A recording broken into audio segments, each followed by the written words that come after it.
الكريم أما بعد فأعوذ بالله من الشيطان الرجيم بسم الله الرحمن الرحيم إنا فتحنا لك فتحا مبينا صدق اللہ العظیم۔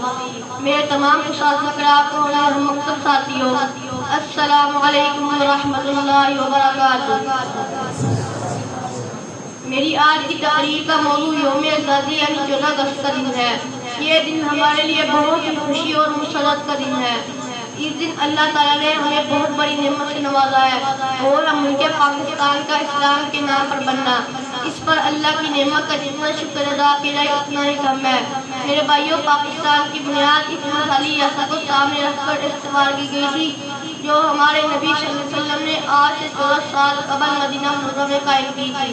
میرے بھائیوں، محمد بن قاسم سے لے کر بہادر شاہ ظفر تک مسلمانوں نے تقریباً 1000 سال تک اس برد صغیر میں حکمرانی کی۔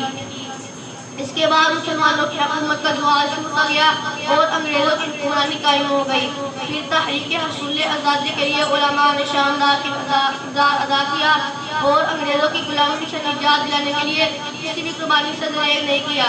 1857 کی جنگ آزادی کے بعد تقریباً 17,000 علماء اسلام کو پھانسی کے تختوں کی زینت بنایا گیا۔ مجاہدین کو سور کی کھالوں میں بند کر کے زندہ جلایا گیا۔ مجاہدین کو توپ کے منہ پہ باندھ کے گولوں سے اڑایا گیا۔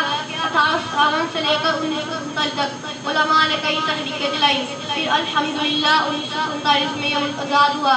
میرے بھائیوں، اللہ تعالیٰ ہمیں ملک پاکستان کی قدر کرنے اور اسلام کے مطابق زندگی گزارنے کی توفیق عطا فرمائے۔ وآخر دعوانا الحمدللہ رب العالمین۔